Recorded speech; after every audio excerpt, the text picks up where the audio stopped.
नमस्ते गुरुजी। नमस्ते नमस्ते। आप सभी लोगों को बहुत बहुत स्वागत है आज के सत्र में। प्रणाम गुरुदेव प्रणाम। प्रणाम प्रणाम गुरुजी। प्रणाम प्रणाम प्रणाम प्रणाम प्रणाम गुरुजी। प्रणाम प्रणाम। आप लोग का बहुत बहुत स्वागत है। और उम्मीद करते हैं कि आज सब लोग सर्दी के आगमन की तैयारी कर रहे होंगे। और आज मैं हिमालय से आप लोग के लिए एक स्पेशल संदेश लेकर आया हूं, और मैं चाहता हूं कि हम लोग आज से अ, जो सत्र शुरू करेंगे वो है नाद सूत्र। तो मैं नाद सूत्र आप लोग को आगे पढ़ाने वाला हूं। नाद सूत्र 108 होते हैं, और ये प्राचीन काल से इसको दत्तात्रेय भगवान ने लिखा था। और दत्तात्रेय के बाद ये अलग अलग परंपराओं में ये साधना का मूल मंत्र रहा था।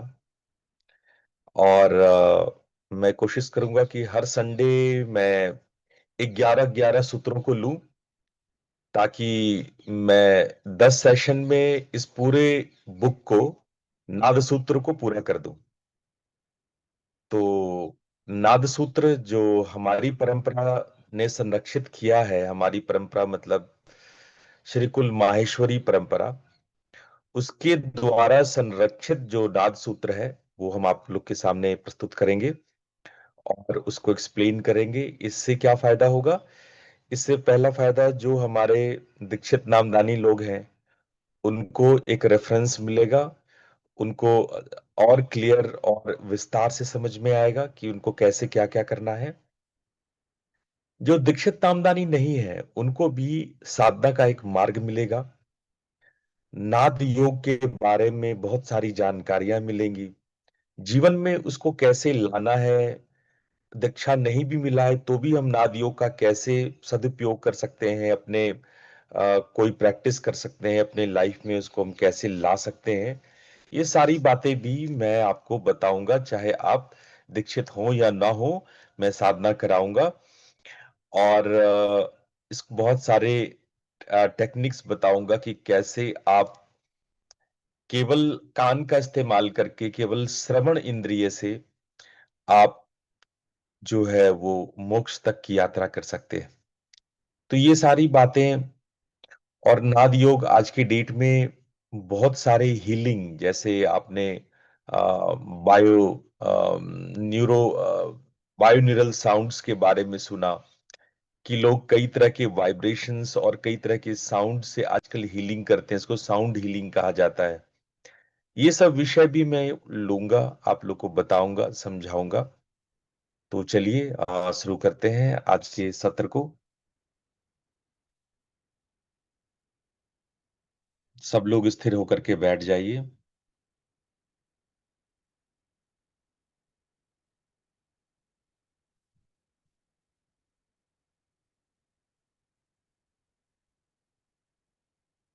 पूरे शरीर को बिल्कुल स्थिर और शांत।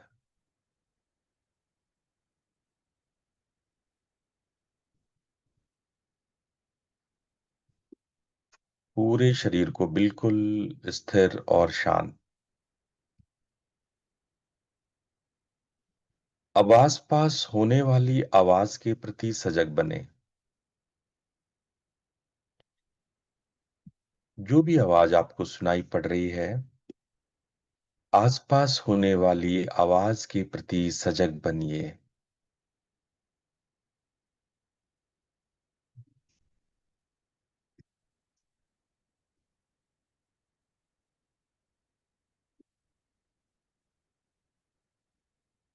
दूर से दूर तक आने वाली आवाजों को सुनिए। देखो, आवाज के स्रोत तक नहीं जाना है, आवाज को पहचानना नहीं है। बस एक आवाज से दूसरे आवाज तक मन को ले जाना है।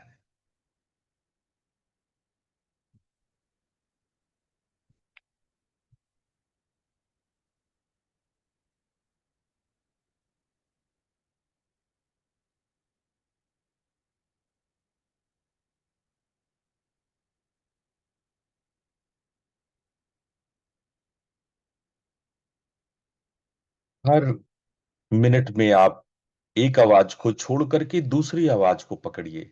ढूंढिए आवाज को, सूक्ष्म से सूक्ष्म आवाज को सुनिए। आपका दिमाग एक राडार की तरह हो, जो सूक्ष्म से सूक्ष्म आवाज को पकड़ सकता हो।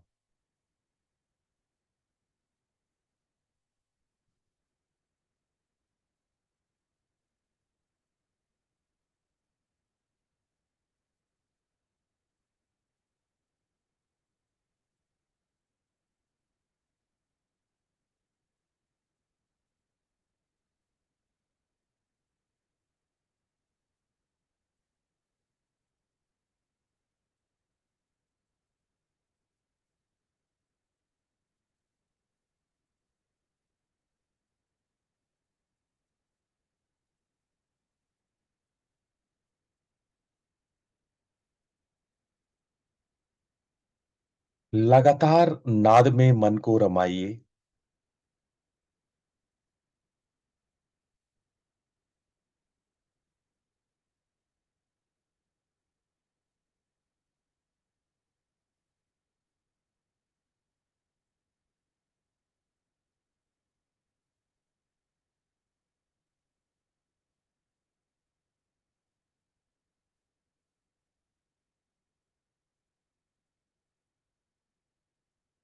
एक आवाज से दूसरे आवाज मन को स्थानांतरित करें।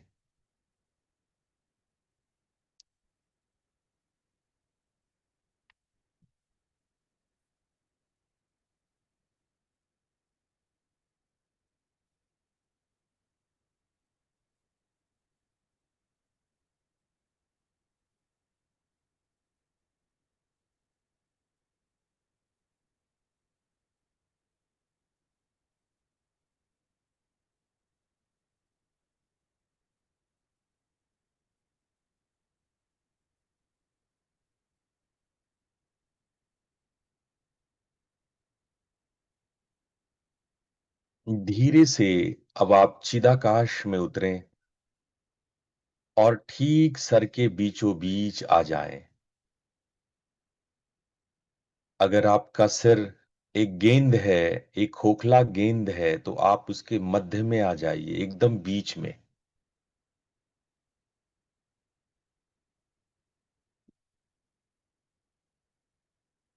एकदम केंद्रित हो जाइए वहीं पर, जैसे आप स्वयं बीच में बैठ गए हों, स्वयं चिदाकाश के इस खोखले गेंद के बीच में बैठ गए हों। एकदम बीच में आ जाइए। अपनी चेतना को केंद्रित कर लीजिए।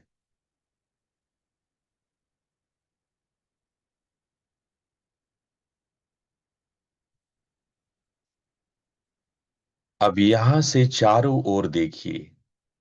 सामने की तरफ, दाईं तरफ, पीछे की तरफ, बाईं तरफ, नीचे की तरफ और ऊपर की तरफ, सभी दिशाओं में देखें। आप एकदम सिर के बीचों बीच केंद्र बिंदु में हैं।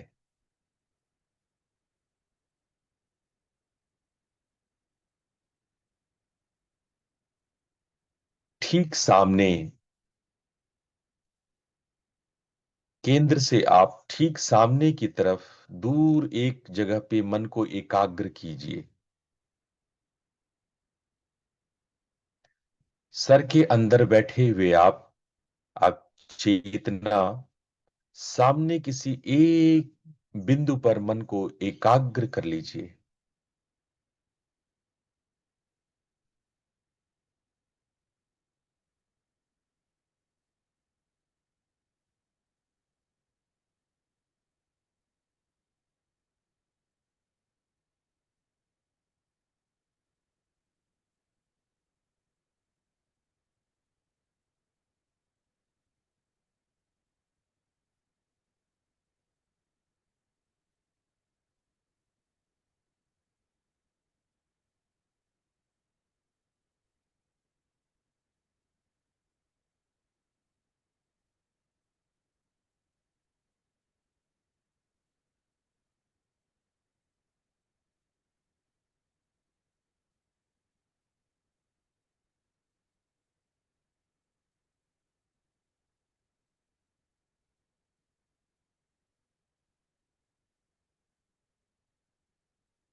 अब धीरे धीरे वापस अपने शरीर पर आइए।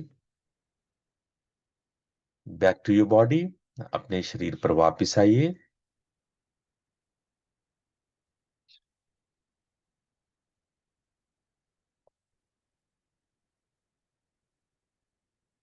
और धीरे धीरे बहिर्मुखी होइए। दोनों हाथ की हथेलियों को आपस में रगड़ते हुए आंख पे रखें और धीरे से अपनी आंखें खोल लें।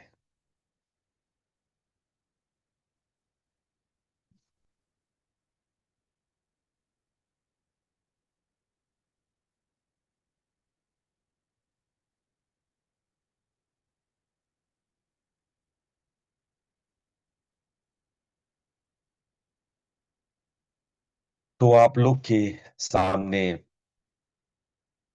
पीपीटी में मैंने कोशिश की है कि हमारी परंपरा श्री कुल माहेश्वरी सिद्धपीठ से जो भी संकलित हो सका नाद सूत्र मैं आप लोगों को बताऊं, समझाऊं। मैंने पहले भी इस अपने इस परंपरा के विषय में बहुत सारी बातें आपको बताई है। जब श्री विद्या में आप लोग को करा रहा था तब भी मैंने बताया था। थोड़ा सा मैं इस परंपरा के विषय में और बताऊं। इस परंपरा में श्री विद्या साधना होने के बाद भी जो मूल सिद्धांत है वो यही है कि नाद ही शिव का स्वरूप है। इस परंपरा में जो साधना का आधार है वो नाद है, जो शिव का चेतना है, शिव की चेतना है। तो जो हम नाद की यात्रा करते हैं वो ध्वनि से स्पंद, स्पंद से प्रकाश और प्रकाश से शिव, इसी प्रवाह में नाद की यात्रा होती है।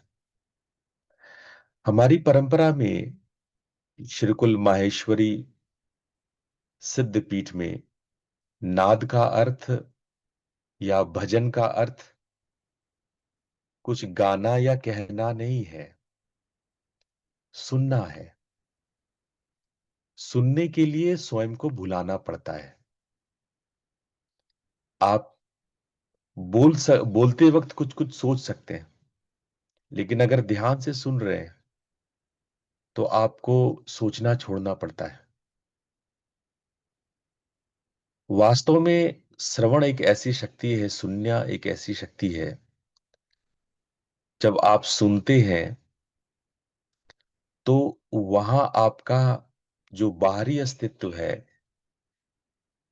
वो समाप्त होने लगता है और नाद प्रारंभ होने लगता है। तो ये परंपरा हमारी है। जैसे जैसे नाद आपका गहरा होता जाता है वैसे वैसे आपको श्री विद्या के लिए उपयुक्त माना जाने लगता है। और जब आप पश्यंती नाद को जागृत कर लेते हैं तो आपके मन में स्थिरता, प्राण में शुद्धता आने लगती है, नाड़ियों में प्राण का प्रवाह बढ़ जाता है और ऐसे समय ही दीक्षा हो सकती है। इसलिए जब आंतरिक नाद पहली बार दिखाई पड़ने लगता है, जब वो दृश्य हो जाता है, केवल श्रव्य नहीं रहता है, वो नाद प्रकाश में बदलने लगता है, तो गुरु अपनी ऊर्जा द्वारा निस्पंद स्पर्श करते हैं। वो सुरत उठने लगती है, आपके प्राण, आपका जो सुरत है, आपकी जो आत्मिक ऊर्जा है वो ऊपर उठने लगती है और आपको पहली बार दीक्षा का सही अनुभव हो पाता है। इसीलिए मैं अक्सर कहता हूं कि आपकी आध्यात्मिक यात्रा पश्यंती के बाद यानी बिंदु के पश्चात शुरू होता है।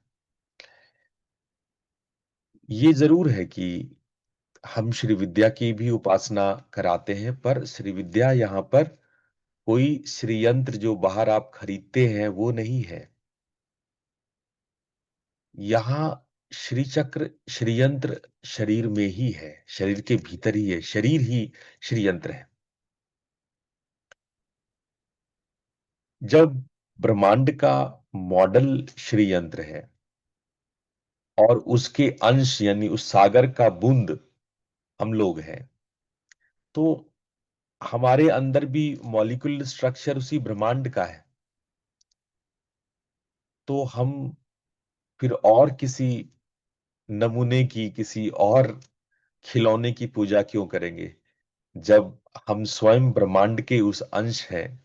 या तो आप ब्रह्मांड की पूजा करो, या तो आप स्वयं अपने भीतर उस ब्रह्मांड की पूजा करो। बाहर की पूजा का कोई अर्थ नहीं है। तो हमारे लिए तो यंत्र हमारा देह ही है। हमारे लिए जो बीज है वो नाड़ी है। हम जिस त्रिकोण की बात करते हैं वो हमारे प्राण है। हम जिस बिंदु की बात करते हैं वही चेतना का स्रोत है। इसलिए श्री विद्या हमारे यहाँ कोई बाहरी कर्म कांड, पांडित्य, उपक्रम नहीं है, बल्कि ध्यान की गहराई में उतर जाना है। आंखें बंद करके भीतर उस ब्रह्मांड में उतर आना है। हमारी परंपरा में सन्यास अनिवार्य नहीं है। हमारी परंपरा में गृहस्थ अनिवार्य है। इसीलिए श्रीकुल संप्रदाय के साथ साथ माहेश्वरी टर्म है। माहेश्वर, महेश और माहेश्वर ये दो शब्द हैं। महेश और माहेश्वर में, जिसमें ईकारांत लग जाने, माहेश्वरी लग जाने का अर्थ है कि ये शिव शक्ति युगल है। शिव और शक्ति दोनों का एक साथ है। जब हम शिव को एक परिवार के रूप में, शिव शक्ति युगल के रूप में उपासना करते हैं, तो हमारी साधना माहेश्वरी कहलाती है। हमारी साधना का जो विशेषण है, एडजेक्टिव है, वो अपने आप माहेश्वरी हो जाता है। तो हम लोग शिव को एकांगी पूजा नहीं करते, उनको सर्वांगी पूजा करते हैं। एकांग मतलब सिर्फ शिव की पूजा करना या सिर्फ शक्ति की पूजा करना, ये हो गया एकांगी। सर्वांगी का मतलब होता है कि दोनों का साथ साथ उपासना करना। तो हमारी परंपरा में शिव शक्ति का दोनों का साथ साथ उपासना करते हैं, इसलिए हम माहेश्वर कहलाते हैं। अगला पॉइंट ये है कि देखो, मैंने पहले ही बताया कि दो कुल होते हैं, श्रीकुल और कालीकुल।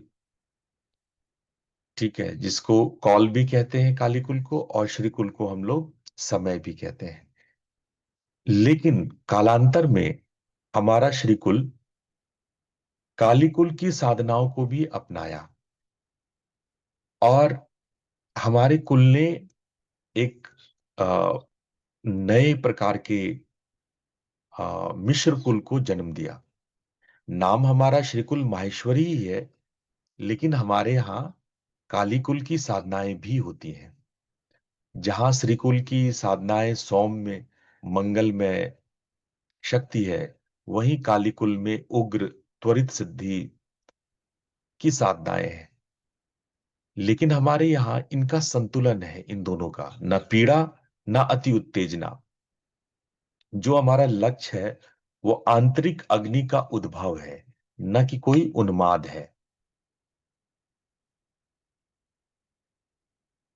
अब जो हम लोगों का जो क्षेत्र है, कहाँ पे हम लोग का शक्तिपीठ है, तो विंध्याचल, आपने सुना होगा, विंध्य पर्वत श्रेणी से त्रिशूल पर्वत श्रेणी, हम लोग इसको कहते हैं विंध्य त्रिशूल साधना क्षेत्र।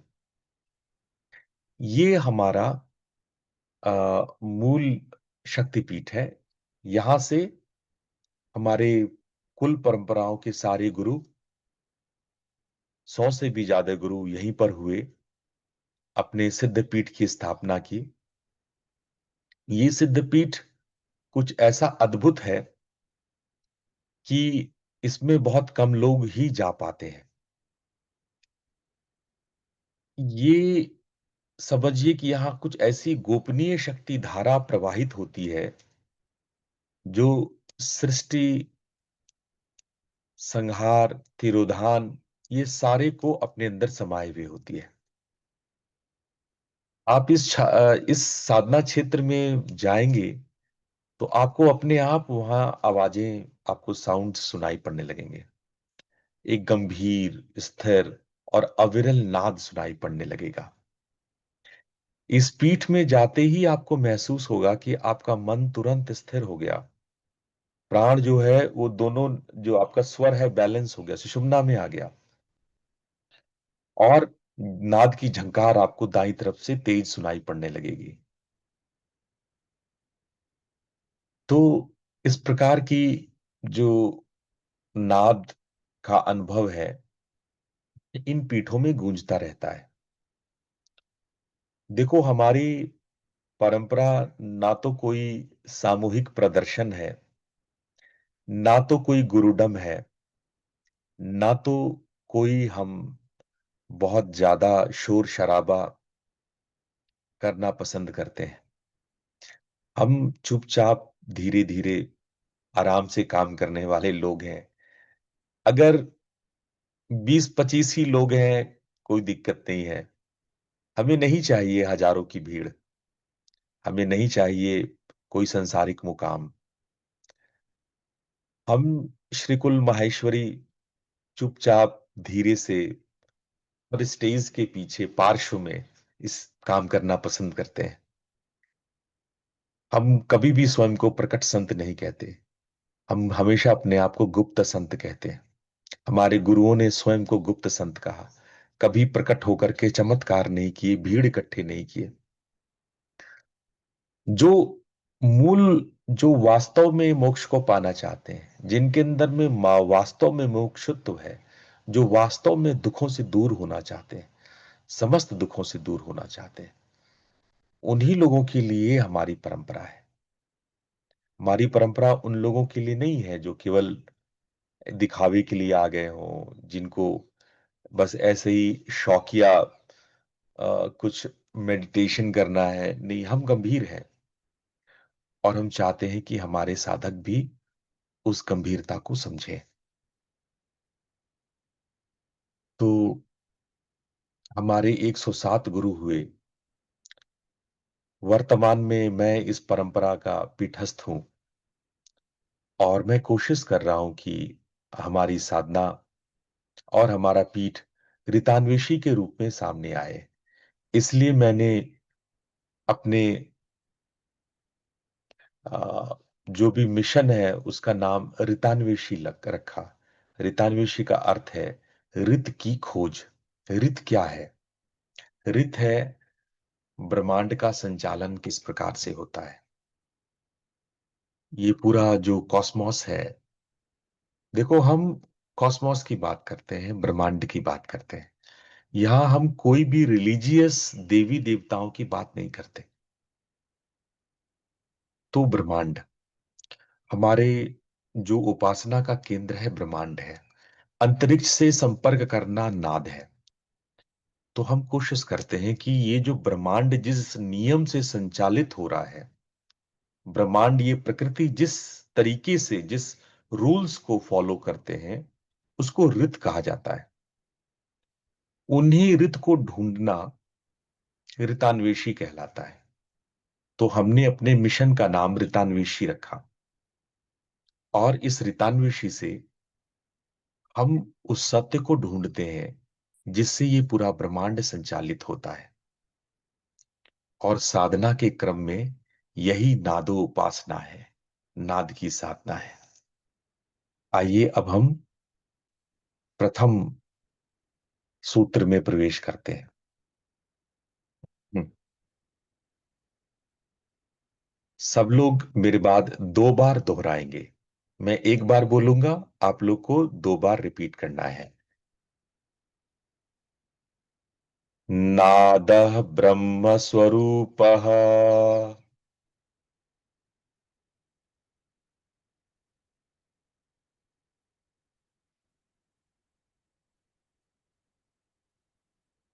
इसका मतलब है कि नाद ही ब्रह्म का प्रथम स्पंदन है, जहां से ध्वनि नहीं, चेतना की तरंग आरंभ होती है।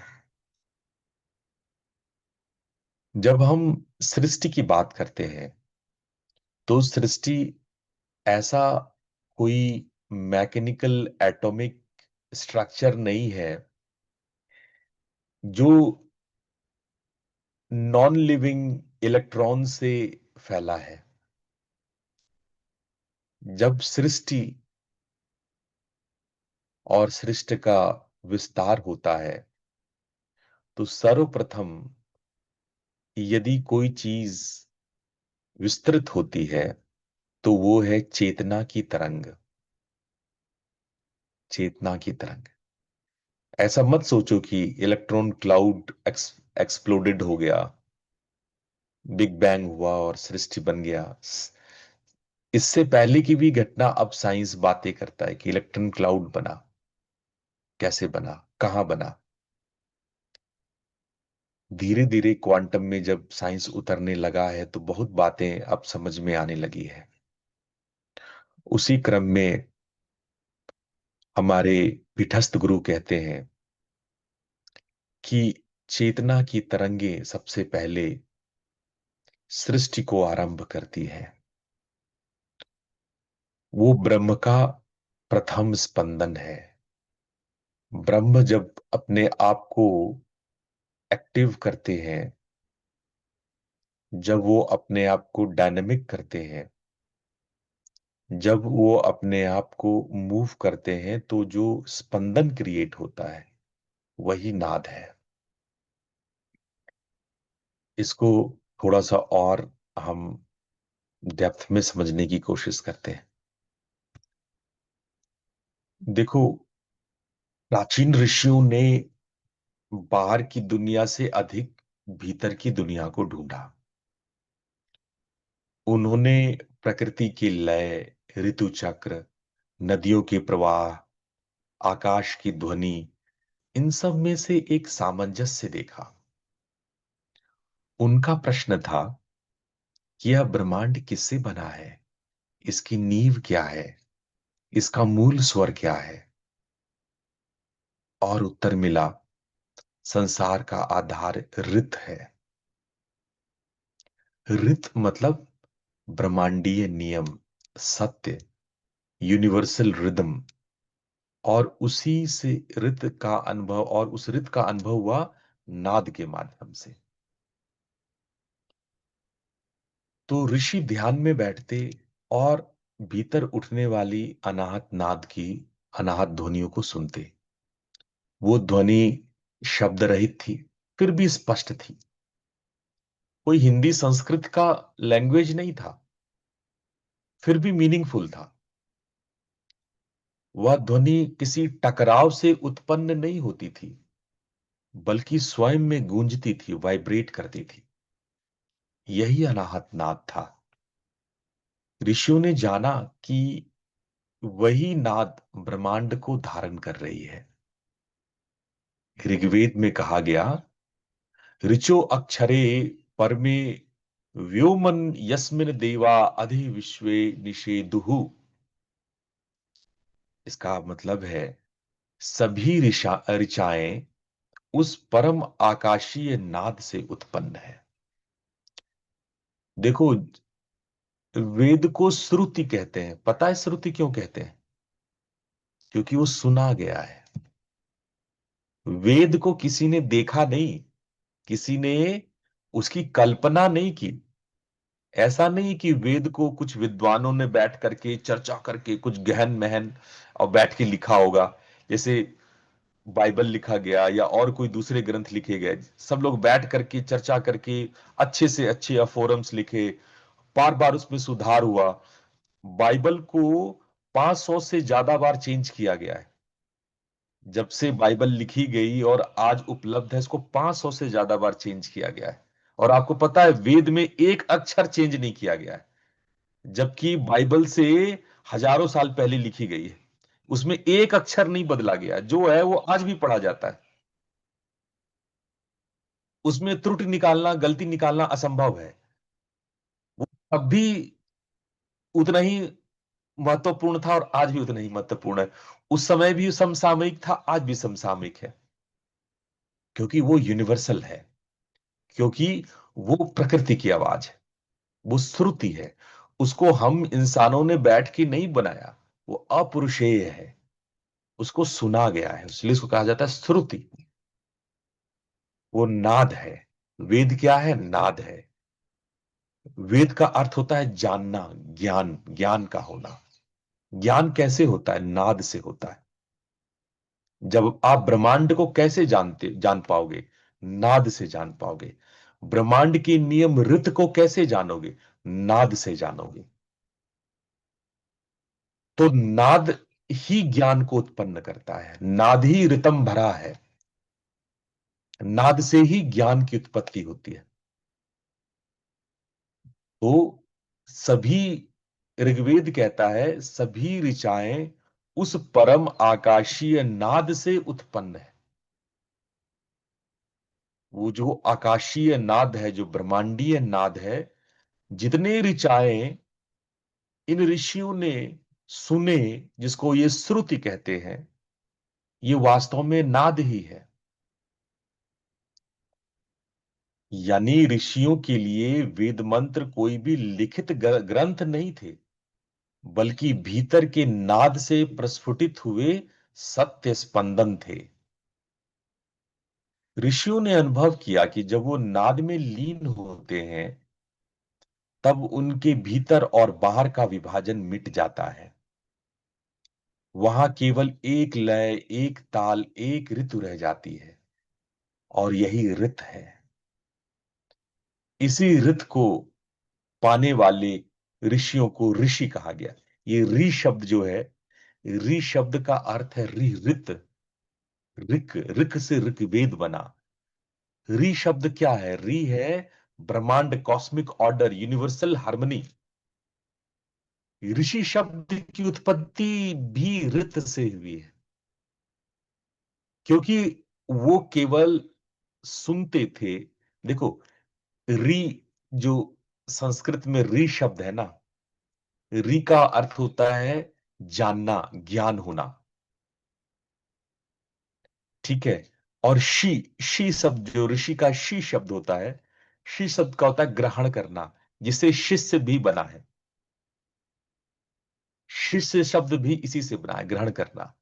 लेकिन ऋषि शब्द जो नाद के ज्ञान को ग्रहण करता है, उसे ऋषि कहते हैं,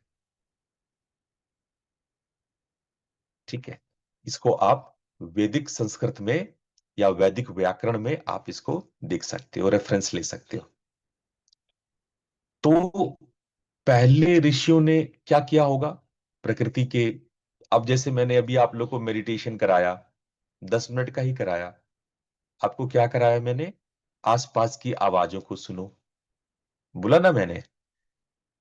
तो वही काम ऋषियों ने किया होगा पहले, आसपास की आवाजों को सुना होगा, है ना।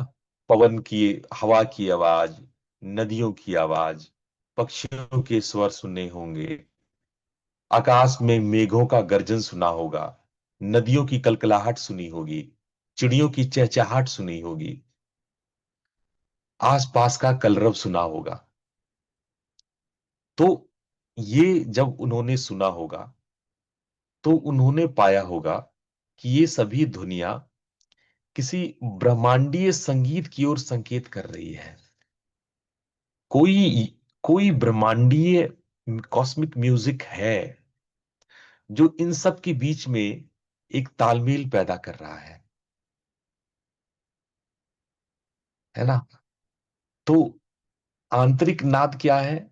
जब ध्यान में ये ऋषि भीतर उतरे, तो वो सांसों की आवाज सुने होंगे, वो हृदय की धड़कन सुने होंगे, ब्रेन में होने वाली बायोन्यूरल साउंड सुने होंगे। वो कहीं ना कहीं मध्यमा नाद को सुन पाए होंगे। हम्म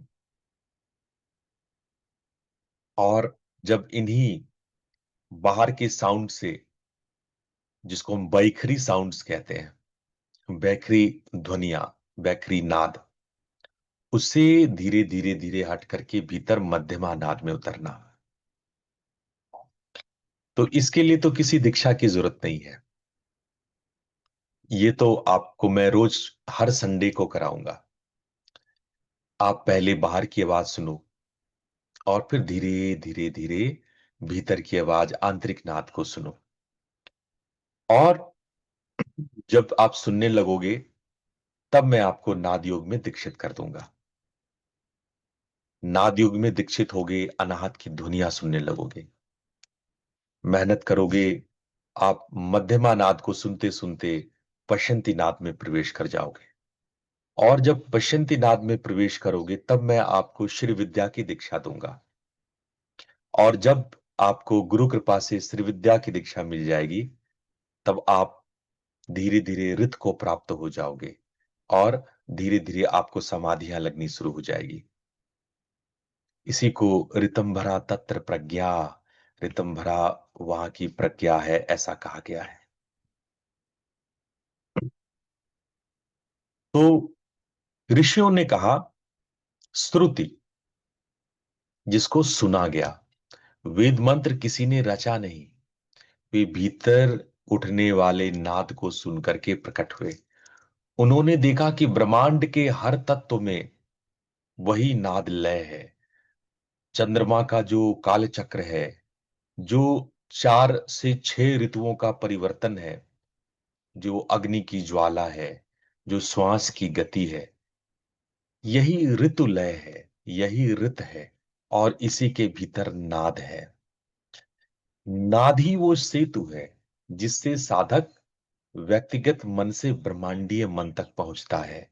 और वही ऋषियों की ऋत प्राप्ति है। तो आज विज्ञान भी कहता है यूनिवर्स जो है वो क्वार्क, जो सबसे छोटी इकाई क्वार्क है, वो क्या है? वाइब्रेशन है। जैसे एनर्जी वाइब्रेट करती है, तो आज साइंस भी मानता है कि यूनिवर्स वाइब्रेशन है। मैटर जो है वो एनर्जी है और वो वेव फॉर्म में है। साउंड जो है वो प्राइमरी वाइब्रेशन ऑफ एग्जिस्टेंस है। तो जिन ऋषियों को नाद सुन करके रित का अनुभव किया, आज विज्ञान भी उसी को cosmic order, universal law of vibration कह रहा है। कहां अंतर है? कोई हमें बता दे कि जो ऋषि, जिसको रित कह रहे हैं, जिसकी वजह से वो ऋषि कहलाए, आज विज्ञान कुछ और बातें कर रहा हो। आज विज्ञान भी वही है।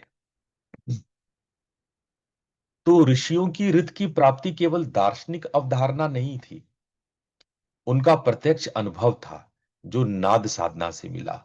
उन्होंने बाहर की ध्वनि को ब्रह्मांड का संगीत माना, भीतर की ध्वनि को आत्मा का स्वर माना और मौन को परम सत्य माना। यही रित है। नाद से लय, लय से मौन और मौन से सत्य। यही यही परंपरा है।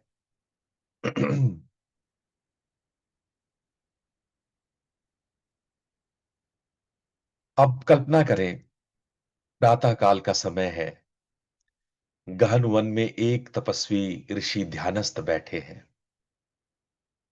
आप चाहें तो इस कल्पना का आनंद आंखें बंद करके कर लें।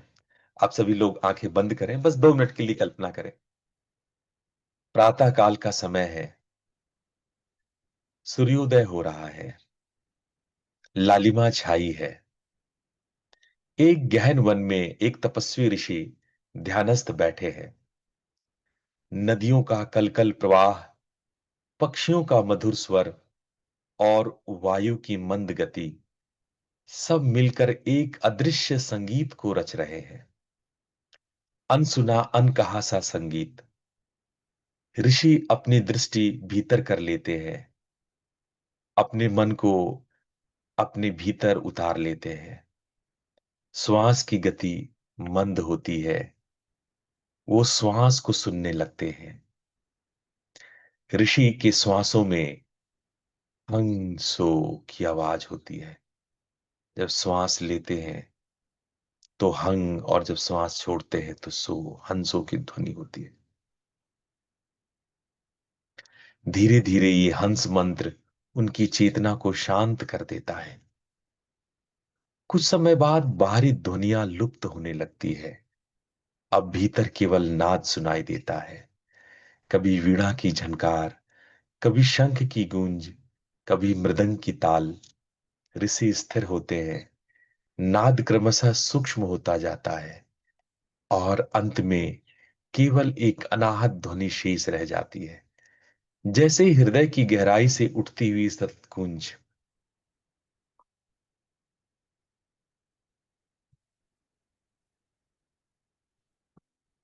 उस अनाहत में ऋषि अनुभव करते हैं कि चंद्रमा का काल चक्र भी उसी लय में है, सूर्य का उदय अस्त भी उसी लय में है, श्वास की गति भी उसी लय में है, और संपूर्ण ब्रह्मांड उसी नाद की ध्वनि पर नृत्य कर रहा है। ऋषि की आंखें खुलती है, पर वे बाहर नहीं देखते। उनकी दृष्टि ऋषि दृष्टि बन चुकी है। वे देख लेते हैं कि ब्रह्मांड का प्रत्येक नियम, प्रत्येक चक्र, प्रत्येक गति एक ही ऋतु लय का अनुसरण कर रही है। यही ऋत है कॉस्मिक ऑर्डर। अब धीरे धीरे अपनी आंखें खोल ले। तो हमने कहा कि हमारी साधना किस प्रकार से है, इसको आप अंदर फील करो। बाहर जो भी आवाजें हैं उसके ताल को पकड़ लेते हैं, और भीतर के आंतरिक ध्वनियों को आंतरिक नाद से जोड़ लेते हैं। भीतर केंद्रित होते हैं तो अंतरिक्ष की आवाजें पकड़ लेते हैं। ऐसा अद्भुत है हमारी नाद साधना। तो नाद, आप समझे कि सृष्टि का प्रथम परिचय है। जब न समय था, न दिशा, न रूप, तब भी एक शून्य चेतना विद्यमान थी। वही चेतना कंपित हुई और नाद उत्पन्न हुआ। वही चेतना कंपित हुई और नाद उत्पन्न हुआ। ऋग्वेद पता है क्या कहते हैं? नादस्य शासेन, नादस्य शासनेन विश्वम चरतु। ये ऋग्वेद का है। ये कोई मैंने अपने मन से नहीं, ऋग्वेद की। नादस्य शासनेन विश्वम चरतु। नाद के नियम से ही ब्रह्मांड चलता है। शिव शक्ति का प्रथम आलिंगन स्पंद है, और स्पंद का श्रवण रूप नाद है। तो नाद ब्रह्मांड का अदृश्य सूत्र है। इसलिए आज विज्ञान भी कहता है सृष्टि का मूल तत्व न पदार्थ है, न सब्सटेंस है, न मैटर है, न ऊर्जा है, न एनर्जी है, बल्कि क्वांटम स्पंदन, ऑसिलेशन। हर परमाणु, हर एटम तरंगित है। आपका डीएनए भी कंपन करता है।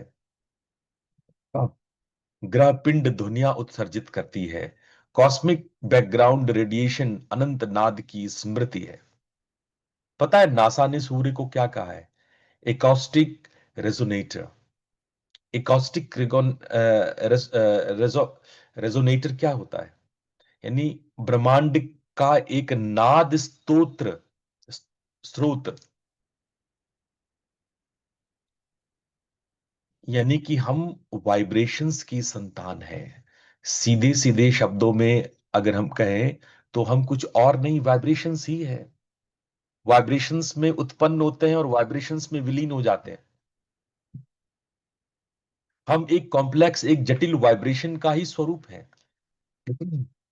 मन का सबसे सूक्ष्म रूप, अगर हम कहें यदि कंपन है, तो कंपन से ही ध्वनि, और ध्वनि से विचारों की उत्पत्ति होती है। यही क्रम है। कंपन से ध्वनि, ध्वनि से विचार, और विचार जब शांत होने लगता है तब भीतर स्पंदन प्रकट होता है। यही अनाहत नाद है। देखो, जब विचार होगा तब आपको नाद सुनाई नहीं पड़ेगा। क्यों? क्योंकि विचार कहां से आ रहा है? कंपन से ध्वनि बन रही है, ध्वनि से विचार बन रहे हैं। और जब विचारों को स्वांत करते हैं तो यही कंपन जो है भीतर उस स्पंदन को प्रकट करता है जो अनाहत है। यत्र नास्ति नादः तत्र नास्ति चेतना। तो नाद साधना में हमें ध्वनि को केवल सुनना नहीं होता है, बल्कि उसके स्रोत तक जाना होता है। अभी शुरुआत में मैं आपको कराऊंगा कि स्रोत को नहीं जाना, केवल ध्वनि सुनना। लेकिन जब आप गहरे उतरेंगे, जब आप दीक्षित होंगे, तब आपको मैं आगे बताऊंगा कि केवल ध्वनि नहीं सुनना, स्रोत तक जाना। पर ये अगला स्टेप है। पहला स्टेप है केवल ध्वनि सुनना, स्रोत तक नहीं जाना। अब उसके बाद जब आप थोड़े से ऊपर उठोगे तो मैं बताऊंगा, जब आप नादयोग से दीक्षित होगे तो मैं आपको बताऊंगा कि केवल ध्वनि मत सुनना, स्रोत तक जाना। ये हमारे जितने भी नाद योगी होंगे मेरी बात समझ रहे होंगे। तो आज मैं आपको दूसरा सूत्र भी बताऊंगा। दूसरा सूत्र है, मैं एक बार बोलूंगा और आपको इसे 2 बार दोहराना है। स्पंदनम नाद बीजम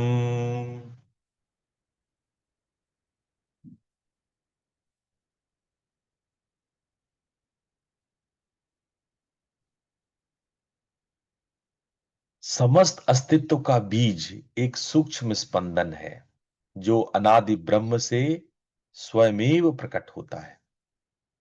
हमने भी चर्चा की कि जो हम लोगों का जो उत्पत्ति है वो सूक्ष्म स्पंदन से हुआ, और जब ब्रह्म ब्रह्म प्रकट होते हैं तो ये अपने आप ये प्रकट हो जाता है। हम लोग इसको अपनी तांत्रिक भाषा में कहते हैं कि शिव का प्रथम संकल्प शक्ति का प्रथम स्पंदन, और वही स्पंदन श्रवण रूप में नाद बन जाता है। तंत्र सार में एक सूत्र है, नादो ही शिवः नादो ही शक्ति। यानी नाद ही शिव है और नाद ही शक्ति है। जब शून्य हिला प्रकाश हुआ और प्रकाश ने ध्वनि का शरीर लिया। ब्रह्म का प्रथम परिचय क्या है? कंपन। अगर हम ब्रह्मांडीय नाद को भौतिक विज्ञान की दृष्टि से देखते हैं तो विज्ञान का कथन है एटम क्या है? वेव का एक पैकेट है, वेव पैकेट कहते हैं इसको। और वही तो हमारे अध्यात्म में भी कहते हैं, जो ही पिंडे सो ब्रह्मांडे, पिंड में ही ब्रह्मांड है। कहते हैं कि नहीं कहते? अब विज्ञान कहता है कि स्पेस वाइब्रेट्स। लोग भी तो कहते हैं कि आकाश जो है वो शब्द की उत्पत्ति करता है, या शब्द से आकाश की उत्पत्ति होती है। आकाश में शब्द है, ये तो हमारा आध्यात्मिक विज्ञान भी कहता है। फिर आपका विज्ञान साइंस बोलेगा साउंड क्रिएट्स पैटर्न्स। साउंड से पैटर्न्स, डिफरेंट डिफरेंट पैटर्न्स बनते हैं। अब तो कई जापान कोरिया में इतने अच्छे अच्छे रिसर्च आ गए, नोबेल अवार्ड तक उन लोगों को पहले मिल गया, कि ये अलग अलग साउंड को क्रिएट करके एक टिन पर कुछ बालू कण रख करके उस पे या पानी पे अलग अलग पैटर्न डेवलप किया, मंत्रा चैंटिंग किया तो मंत्र के देवता का मंडल बन गया। जब नाद होता है तो रूप अपने आप आता है। जहां नाम है वहां रूप है। कोई भी रूप है तो उसके पीछे नाम है। किसी का विरूप होता है तो उसका नाम होता है, या नाम का अर्थ होता है नाद। तो जब नाम है तो रूप है, जब नाद होगा तो रूप क्रिएट होगा, आकार बनेगा, स्वरूप बनेगा। तो ये भी उतना ही वैज्ञानिक है जितना कि आध्यात्मिक।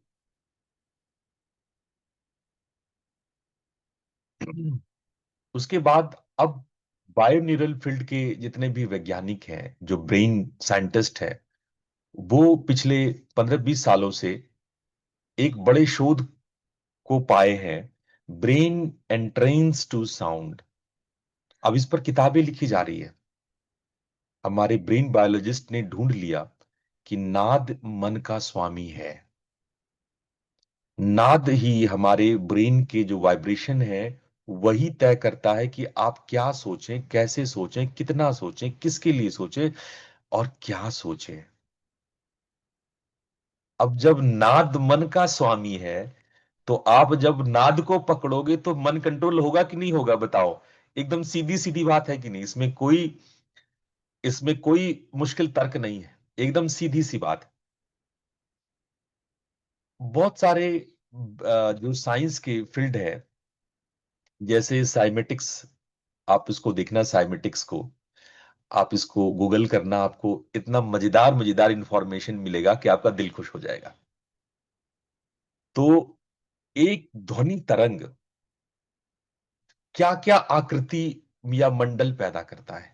जब ओम बोलते हो तो ये किस तरह का ध्वनि, ये जो ओम बोलने में जो तरंगे उत्पन्न हो रही है, वो किस तरह का मंडल तैयार कर रही है। ये दो पर प्रयोग हुआ, बालू का कण पे हुआ, यानी कि पतली से टिन पे छोटे छोटे छोटे सैंड के पार्टिकल्स रखे गए, और टिन में वो साउंड डेवलप किया। टिन में वो टिन जो पतला परत था उसमें, दूसरा पानी में हुआ। इससे बहुत सारे प्रयोग हुए। तो जब आप कुछ खास तरह की ध्वनिया तरंग आप डालेंगे तो देखेंगे खास तरह की आकृतियां होंगी।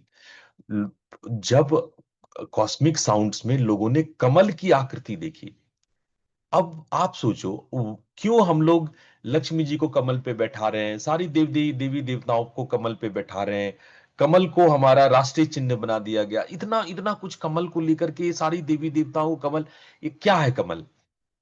तो आप देखोगे कि एक जो कॉस्मिक साउंड्स हैं वो कमल को उत्पन्न कर रहे हैं, इसलिए कमल को दैवीय पुष्प कहा गया।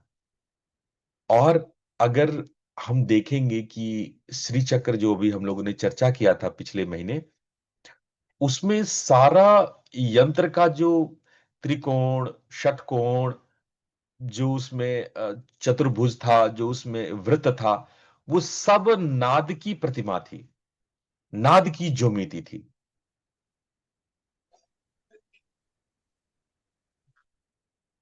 अच्छा, जब नासा ने सूर्य को की ध्वनि को, जो निरंतर ध्वनि होती है, उसको गौर किया तो देखा कि उसमें दो तरह की ध्वनि उत्पन्न हो रही है। एक ध्वनि जो 5 मिनट के अप्रॉक्स तक जाती है, और एक ध्वनि जो 3 मिनट के अप्रॉक्स तक जाती है। मतलब दो प्रकार की ध्वनियां उसमें थी, जिसका एक एक की ध्वनि 5 मिनट तक है, उसका जो पैटर्न है वो 5 मिनट तक का है, और एक का 3 मिनट तक का है। और इस पैटर्न को बहुत करीबी से इसको स्टडी किया गया।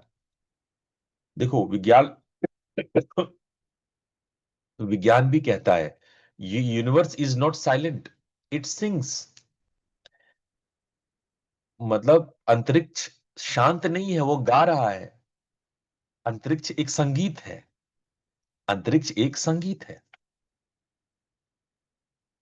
आप महसूस करेंगे, आप चाहे नाद साधना करते हो, मेरे से नादोपासना के लिए दीक्षित हो ना हो, आंख बंद करो, शांति से कहीं बैठ जाओ किसी प्राकृतिक जगह पे जहां बहुत शोर शराबा ना हो, और अपने हृदय पर अपने ध्यान को केंद्रित, अपने हृदय पर, कहीं दूर नहीं, हृदय पे कर लो।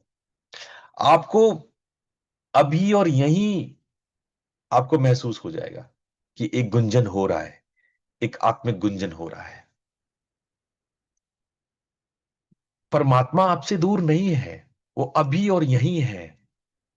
हमारे में कमी है कि हम उनको नहीं देख पाते, नहीं समझ पाते, नहीं सुन पाते। हमने अपनी कानें बंद कर रखी हैं। तो इस प्रकार से जब हम विचार करते हैं तो हमें ये निष्कर्ष निकलता है कि हमें इस समस्त सृष्टि का जो बीज है वो सूक्ष्म स्पंदन है।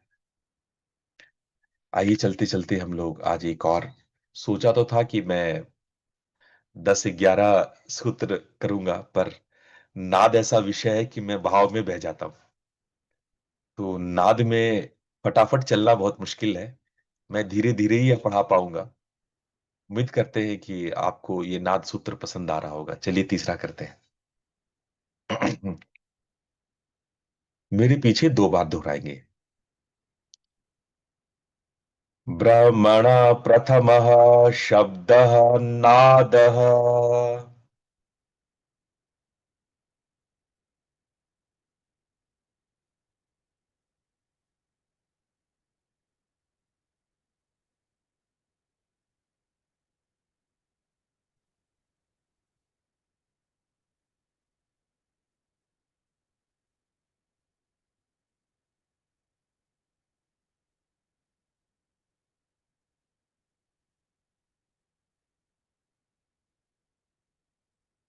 तो आपने देखा कि जो ब्रह्म का प्रथम शब्द है, क्रिया है, वो प्रणव के रूप में, वो ब्रह्म के रूप में प्रकट होता है। एक श्लोक भी है, औपनिषदिक श्लोक है, और श्वेताश्वतर उपनिषद में लिखा है, अनाहत नादो ब्रह्म नादः आत्मनि प्रतिष्ठितः तस्मान् नादस्य अनुसंधानम मुक्ति द्वारस्य शोभनम। अर्थात अनाहत नाद ही ब्रह्म है, वही आत्मा में प्रतिष्ठित है। नाद का अनुसंधान मुक्ति का सुंदर द्वार है। श्वेताश्वतर उपनिषद। मैंने इससे पहले ऋग्वेद का एक ऋचा आपको सुनाया था, मैं फिर से दोहराता हूं। नादस्य शास्त्रेण विश्वम चरतु। सृष्टि से पूर्व केवल शून्य था, न काल न दिशा न गति न ध्वनि। पर जब उसमें परम शून्य में एक सूक्ष्म स्पंदन उत्पन्न हुआ, वही से नाद प्रकट हुआ। तो ये चीज हमने देखा। मैंने साथ साथ आपको वैज्ञानिक विश्लेषण बताया कि जैसे साइमेटिक्स में आप देखोगे ध्वनि, और कैसे कैसे ध्वनि रूप लेता है, कैसे कैसे ध्वनि आकार लेता है, और कैसे कैसे ज्योमेट्रिकल फिगर्स बनती है साउंड से, वो साइमेटिक्स से। आप कभी फ्री हो तो गूगल में देखना, टाइप करना CYMATICS साइमेटिक्स, तो आपको उसका पूरा डिटेल्ड आपको आनंद मिल जाएगा। अच्छा, बहुत सारे EEG स्टडी हुए हैं ध्यान के दौरान, जो आपके मस्तिष्क में अल्फा या थीटा तरंगे, जिसमें आपके मन की, शरीर की स्थिति तय होती है ना। तो अब तो विज्ञान मानने लगा है कि ब्रेन की वेव्स जिम्मेदार हैं आपके तरह तरह के विचारों को। और तीसरा जो वेगस रेजोनेंस, यानी हृदय मस्तिष्क की समरूपता बढ़ाने में नाद का प्रभाव वैज्ञानिक रूप से सिद्ध हुआ है। अब जो हृदय और मस्तिष्क के बीच में, तरंगों के बीच में नाद के रूप में वार्ता होती है, उसको कहते हैं वैगस रेजोनेंस। ये भी आप गूगल में स्टडी करो, आपको डिटेल में आपको समझ में आएगा कि आपकी हृदय और आपका मस्तिष्क नाद से, तरंगों से कैसे बातें करते हैं। तो इस प्रकार से हम लोग कहीं ना कहीं नाद के रूप को हमने देखा, जाना। आज हम लोग यहीं पर सत्र को पूर्ण विराम देंगे, और आपके मन में यदि कोई प्रश्न है तो आप निश्चित रूप से पूछ सकते हैं। अभी तो इस सत्र का प्रारंभ है। आगे आगे सूत्रों में हम लोग नाद के विषय में और बहुत गहरे से चीजों को जानेंगे, समझेंगे। तो यदि आपका कोई प्रश्न बनता है तो आप पूछ लें। राधे राधे गुरु जी। बताएं। राधे राधे गुरु जी। इन नाद योग को हम हाँ, क्यों सीखे? नाद योग को हम क्यों सीखें? सबसे पहली बात है कि हम अगर अपने जीवन में अध्यात्म को उतारना चाहते हैं, परमात्मा को पाना चाहते हैं, जीवन के सत्य को जानना चाहते हैं, तो हमें नाद सीखना चाहिए। जीवन का अर्थ नाद है। आपका शरीर, आपका मन, क्या कभी आपके मन में ये प्रश्न नहीं उठता है कि हम स्वयं को जाने, हम कौन हैं, मैं क्या हूं, मैं कौन हूं? यदि ऐसे आध्यात्मिक विचार नहीं उठते हैं तब तो कोई बात नहीं है, तब तो वास्तव में नाद साधना करने की जरूरत, आवश्यकता है नहीं। पर यदि आपके मन में प्रश्न उठता है कि मैं कौन हूं, मुझे कहाँ जाना है, मेरा लक्ष्य क्या है, परमात्मा क्या है, ईश्वर क्या है, ये सृष्टि क्या है, सृष्टि से परे क्या है, मृत्यु के पश्चात क्या है, पुनर्जन्म होता भी है, अगर ऐसे आध्यात्मिक सवाल आपके जीवन में मूल्य रखते हैं, जीवन के इस दुखों से हटकर सुख और शांति चाहते हैं, आपको लगता है कि मुझे सुख मिले, मुझे शांति मिले, मुझे जीवन का आनंद मिले, जीवन का कारण मिले, रहस्य मिले, लक्ष्य लक्ष्य मिले, जो हम चाहते हैं वो क्यों चाहते हैं ये पता चले, जो चाहना चाहिए वो प्राप्त हो, और उससे वो प्राप्त हो जिसके लिए हम पैदा लिए हैं। अगर ये सारी बातें आपके मन में है तो नाद साधना आपके लिए है। मैं नाद साधना कराकर कोई भी भौतिक उपलब्धि नहीं कराऊंगा। नाद साधना से कोई धन का लाभ नहीं होगा। नाद साधना से कुछ ऐसी प्राप्ति आप नहीं करेंगे जो सांसारिक हो। हाँ, पर आपका उत्तम स्वास्थ्य, आपका फोकस्ड ब्रेन, आपका कंसंट्रेशन, आपकी मेमोरी, आपका इम्यून, आपका हेल्थ, और उसके गहरे आपका अध्यात्म, आपका ईश्वर, आपकी आत्मा, आपका प्राण, ये आप जरूर नाद साधना से समझेंगे। तो अब ये आप तय करें कि नाद साधना आपके लिए है या नहीं है। यदि आप मेरे पास धन के लिए आए हो तो नाद साधना आपके लिए नहीं है। यदि आप मेरे लिए यश और मेरे पास यश और सम्मान के लिए आए हो तो नाद साधना आपके लिए नहीं है। हाँ, जीवन के दुख से परे होने के लिए आए हो तो नाद साधना आपके लिए है। समग्र दुख की शांति चाहते हो तो नाद साधना आपके लिए है। ईश्वर की वास्तविकता को जानना चाहते हो तो नाद साधना आपके लिए है। सनातन धर्म और वैदिक शास्त्रों का रहस्य जानना चाहते हो तो नाद साधना आपके लिए है। तो ये अब आप तय करो कि आपको नाद साधना करना चाहिए अथवा नहीं करना चाहिए। ठीक बात है। ठीक है गुरु जी। और कोई प्रश्न? हरे कृष्ण। प्रणाम गुरु जी। प्रणाम प्रणाम।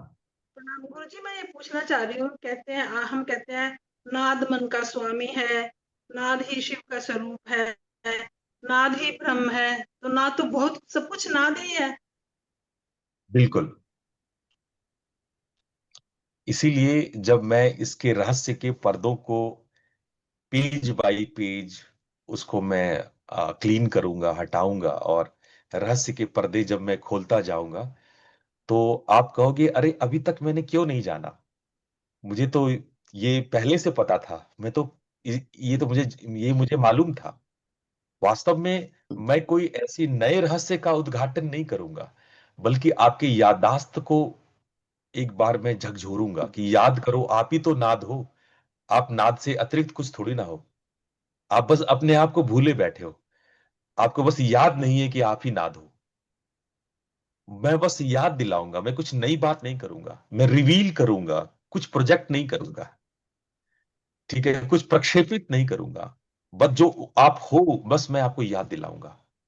तो जैसे जैसे आप नाद के परतों को, सूत्रों को आप देखते जाएंगे, आप हैरान होंगे कि ये तो आपको पता ही था, ये तो आप जानते ही थे, ये तो हमेशा से आपको पता था। तो वास्तव में मैं कोई नई चीज नहीं बता रहा हूं, मैं सनातन बता रहा हूं, जो सनातन है, हमेशा से है, जो अति प्राचीन है, जो सदैव से आपके पास था ही। आप इसके अतिरिक्त थे ही कहां, आप तो यही थे। तो मैं उन्हीं बातों को आपके सामने रखूंगा। ठीक है विनोद जी, धन्यवाद। और कोई प्रश्न धन्यवाद। आप में हो? गुरुजी मेरा एक प्रश्न। हेलो। हाँ सुचित्रा। हाँ गुरुजी प्रणाम।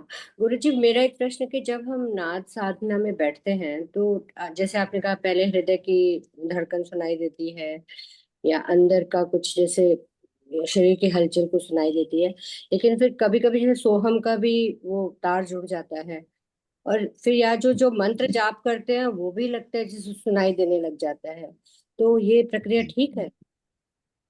बिल्कुल ठीक है। और देखो, नियम सबसे पहले प्रारंभ में तो मैं बाहर की आवाजों को सुनवाता हूं, जैसे आज मैंने किया है ना प्रैक्टिस। अगर आप ध्वनि को सुनना शुरू कर देते हैं, श्रवण के प्रति आपकी एकाग्रता होने लगती है, तब मैं धीरे धीरे भीतर ले जाता हूं, जो आप कर रहे हो, चाहे वो हृदय की धड़कन सुन रहे हो या और भीतर की श्वास की आवाजों को सोहम में आप सुन रहे हो। जब आप ये करने लगते हो, तब मैं दीक्षा करके और भीतर ले जाता हूं और आपको मध्यमा की धुनिया सुनाता हूं। तो आप बिल्कुल ठीक जा रहे हैं। आप हृदय की धड़कन को सुने, श्वासों में होने वाले सोहम को सुने, और धीरे धीरे अपने आप आगे बढ़ते जाएंगे। आप चिंता न करें गुरु और दीक्षा की, आप साधना करें, गुरु दीक्षा आपको प्रकृति प्रदान कर देगी, अपने आप पकड़ा देगी। देखो, गुरु कोई करता नहीं, दीक्षा के लिए कहीं जाना नहीं। यदि आप योग्य होते हो तो प्रकृति आपको प्रदान कर देती है। प्रकृति पर विश्वास रखो, प्रकृति की आवाज सुनो, प्रकृति की ओर वापस लौटो, बैक टू नेचर। आप जुड़ो अपने आप से, अपनी प्रकृति से जुड़ो। प्रकृति शब्द का अर्थ पता क्या है? पूर्व कृति, जो पहले से हो, जो पहले से बना हो, उसको कहते हैं प्रकृति, पूर्व कृति। और पहले से क्या है? पहले से नाद है जो पहले से है। तो आप जब प्रकृति की ओर लौटोगे, जब आप जो पहले से बना हुआ है उधर लौटोगे, तो आपको पूरी संरचना अपने आप पता लगेगी, और परमात्मा आपके लिए दीक्षा, गुरु, रास्ता सब कर देंगे, उसकी आप चिंता मत करो। ठीक है? तो आप बिल्कुल ठीक जा रहे हैं सुचित्रा जी। आप सोहम को सुनते रहें, श्वासों के साथ सोहम का तालमेल अवश्य बनाएं, और बाकी मैं आप लोग को बीच बीच में प्रैक्टिसेस कराता रहूंगा। ठीक है? प्रणाम। तो हम समझते हैं कि आज के लिए सभी प्रश्नों का प्रश्नोत्तरी हो गया हो है। और मैं आप सब लोगों को हार्दिक रूप से बहुत बहुत धन्यवाद करता हूं कि आप इस नाद सूत्र के कार्यक्रम में शामिल हुए। मैं अगले संडे फिर आऊंगा, पर हो सकता है कि मैं आ, आने वाले समय में इसको वीकली ना करके सप्ताह में 3 दिन करूं। तो मैं ये जैसे ही मेरे लिए व्यवस्था बनेगी, हिमालय में प्रॉपर मैं सेटल्ड होऊंगा, तो मैं सप्ताह में 3 दिन इस क्लास को लूंगा। अभी संडे टू संडे है, तो अभी अगला संडे में मैं फिर सेशन लूंगा। तब तक के लिए आप सब लोग को बहुत बहुत प्रणाम, नमस्कार, धन्यवाद। प्रणाम नमस्कार गुरुजी। गुरुदेव, बहुत बहुत शुक्रिया। धन्यवाद गुरुजी। प्रणाम गुरुदेव। प्रणाम गुरुजी।